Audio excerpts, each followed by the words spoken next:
check this out. It's your boy Warren G, and I'm doing it big right now with the homeboy DJ Wise and the homeboy Rebel Black. It's going down like that, y'all. If you don't know, now you know. On 91.5, that's how we get down. Wired Radio. Right now on the line, I got a rapper, singer, producer, DJ. He was a member of the group 213 with Nate Dogg and Snoop Dogg. Also sold millions and millions of records. Right now I got on the line Mr. Regulator Warren G. What's happening? Hey, what's going on, man? I've had this question for a while. Back in the 90s, everybody you were working with was signed to Death Row. Why didn't you ever sign to Death Row? Well, I mean, it was a long line to wait in before I was going to be, before they was going to put my record out. So I didn't feel like waiting, to come out. And then, it just wasn't right at the time. It just wasn't, I felt like, I wasn't, part of the family. So it was time for me to part ways. And so I just did my own thing. Started, doing my own music and, doing my own songs and stuff like that. Just kept it pushing, And one day I was with Snoop, actually I was with Snoop and Dre. Actually, he was producing Who Am I? For Snoop, and they was looking. Actually, that song was supposed to be for the Poetic Justice soundtrack. So I was there, and what happened was, the guy, Paul Stewart, John Singleton was there for a song, Poetic Justice soundtrack. And I got one. Can I get mine? He was like, okay, can we hear the song? And I was like, yeah, let's go. We went to my radio. And I played maybe like the first 10, 15 seconds of it. And he told me stop. And he was like, man, let me get this tape. So I was like, shoot, okay, go ahead. And so, he called me after that and was like, man, I guess the deal didn't work out with Dre and Snoop with the Who Am I? So he was just like, man, we want this to be our first single. So I was like, okay, cool. And that's kind of how it all started. Like, my very first song that ever like blew up and done something, because the record ended up selling the soundtrack. It went gold. The single went gold. The album went gold, and it was huge for me. That's kind of like where it started right there, as far as me as a rapper and producer. But as far as the history on Warren G, I'm responsible for Snoop Dogg, RBX, Dance, Corrupt, Nate Dogg. Those are all my guys. And what I did was I brought Snoop to Dre. Me, him, and Nate, we went to Dre. I brought him to him, and he liked us. And from there, we started working with Dre, helping him do the Chronic. Then we brought in Daz, RBX, and then Corrupt and Snoop had a battle at the Roxy back in the day.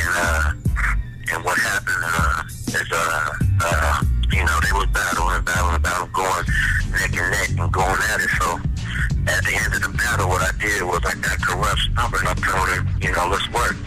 So I did a demo on Corrupt, let Dre and them hear that, and Defo signed Corrupt, you know what I'm saying? So that's pretty much how it started, just quick, fast, and I'm just, and also I'm responsible for saving Def Jam.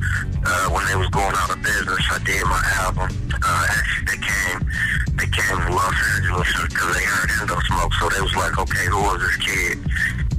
So Chris Lighty and Leo Cohen, they got at me and was like, we like your record and we want to sign you over here at Def Jam.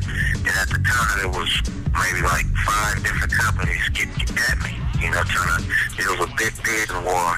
And so I had to make a decision. And so what I did was I just looked at the history of the companies and who was involved in them. And, I looked at all of them, and then I looked at Def Jam, and I was like, man, Beastie Boys, LL Cool J, Run DMC, Russell Simmons. I was thinking about Crush Groove, so I automatically was like, Def Jam is the one, plus they strictly hip-hop. It was at the time, and it was, I went and did my deal with Def Jam, and from there, you know, went on to sell 10 million records worldwide, and you know, that's kind of like what set it off. And I've been on ever since. Rebel Black here, 91.5 Wire Radio, Saturday night. Y'all know how we do it. Warren G, you and Nate Dogg had some real chemistry. When did y'all first think of how did you guys meet, and how did y'all end up making so much music together? Yeah, well, we always, I always see Nate and his brother Sam them around Long Beach, because we all from the east side of Long Beach, and we all used to go to King Park, get the free lunches, and, you know, do the SYTP programs and stuff like that. And we linked up, you know, we already knew each other from kids, you know, and Snoop too. We all played sports around each other together. And, you know, after high school, you know, me and Snoop had graduated. Nate had graduated before us, and he was in the Marines. So one day we was on the spot, 61st Street. Nate pulled up, you know, one day, and he was, you know, because me and Snoop had already had a buzz going around. You know, so one day Nate pulled up on us in North Long Beach and jumped out, and him and Snoop was real tight, because they churches used to play against each other and stuff like that in basketball. So, and we just started hanging, man, from there, and you know, we just became, you know, best friends, you know, all three of us, and just started grinding together, you know, and just trying to make it happen. And, you know, we kept running into, you know, different road bumps and stuff like that. But, you know, we eventually got past that and just, you know, just focused on our music. And you know, I got it to Dre, you know what I'm saying? And from there it took off. Now, Warren G, you having such a huge influence on West Coast as well as hip-hop in general, who you feeling right now that's coming out? On the West, man, I like Nipsey Hussle, Casey Veggies, and Dom Kennedy and Todd Dollar Sign. They doing their thing, and those are pretty much, you know, some of the cats that I'm digging right now, and I've done some work with them recently, and they pretty good. And rap general,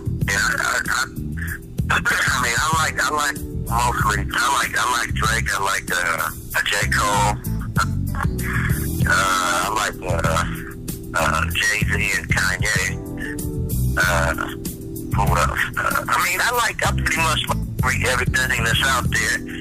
You know, and being in this music that I don't dig, you know, there's a lot. Right. Being that you lived through and you've seen the East Coast, West Coast beef, when you see things like R&B singers and balling in the club and all that, like, how do you feel about it, being that you've seen so much of that when it was real serious and real animosity, and several years later and you see these things on YouTube and on TMZ? Like, how does that make you feel? Well, you know, as far as the East Coast, West Coast beef, man, it ain't never been no East Coast, West Coast beef. It was just beef between two groups. You know, because I was on the East Coast label when the beef stuff was supposedly beef. And I didn't get nothing but love over there in New York. You know, everybody loved me over there, and I love being over there. Whenever I go over there, it's nothing but open arms. You know, but as far as like what you say, the guys in the two cats fighting, is that what you're talking about? Yeah, more or less, you know. But, well, we know what they fighting over, you know, over a woman. That's usually how a lot of stuff escalate in the neighborhoods, crippling blood and all that. A lot of it be over women and money, you know what I'm saying? But I just think that, you know, they gotta set an example for the kids, you know, for the guys, the next artist that's coming up, and you know, squash it like real men, and because at the end of the day, Rihanna's gonna go to Chris Brown no matter what. Cause she in love with him, bottom line. You know, and even though, him and her and Drake may have had a powwow, she's still in love with him, And, I think that they just, Drake got plenty of girls. Yeah, he ain't hurting for no women at all. He got plenty of girls, so they shouldn't even be treated like that over no women. But if they do a song together, that'll kill it. Yeah, that's awesome. But I have something I've been meaning to ask you since we've been trying to get this finished. Being that, I'm sorry, man. You know what I wanted to say though? I'm sorry. This is how, me being in the music business and seeing and knowing all the things I've been through, that's like, I've seen that before, where guys get all these pursuits, and they coming from everywhere, and they shouting at money that you talk about your leg, start getting chopped, different things start happening, so, that's why I tell artists to, just humble themselves and be cool and keep good relationships and don't get into bullshit, you know what I'm saying? Just keep, being yourself, and believe me, it's gonna cost a lot of that, because there's lawsuits coming from everywhere. I'm looking at the news flows on what's happening, and I'm like, damn, there it is. They start getting broke down. Yeah, they lose a lot of money. Yeah. But it's kind of watching. Just be careful and be sure that they invest now. So they won't go through, no rainy days and stuff like that.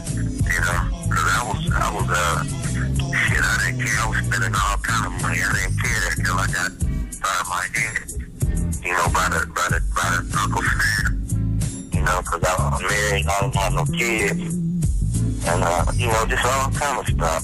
And they was hitting me for like almost 50% of everything I made. So, and I noticed that's what's happening with a lot of these cats right now, every one of them millions that they making, half that is out the door. So you take that half and go do something with it and make sure that it's generating for you. And you'll be straight. But okay, we get back to what you're talking about. Yeah, I was going to ask you, do you feel, being that you're a prolific producer, a rapper, a singer, and a real creative type person, and you've had your hands in so many different things in hip hop, do you feel that you're like overlooked when people talk about West Coast greats or the greatest artists and all that? Because I always felt like you were really underrated, how do you feel about that? I mean, it's real. It's real. I'm major underrated, but I keep pushing with my music to try and open it up so people can get into who Warren G is, so they can sit out there and contribute it to the game. And while I keep pushing, man, I just did the song I got that's out right now. That's a pre-download off the Coast to Coast mixtapes. Love, I'm talking about the music business, the things I do, and the stuff that I helped with, and that's just but some of the things that go on in this business makes me sometimes say, well, okay, well, I wanna stop this, because it's just been too hectic. It's just a lot of stress, you know what I'm saying? And sometimes, but I can't stop because all the fans and myself talk music, and all the fans and the people, always saying, well, pushing, you know what I'm saying? So that's basically what I'm saying with that, but I want people to know all the stuff that I did, and yes, I am underrated, but I got class, I got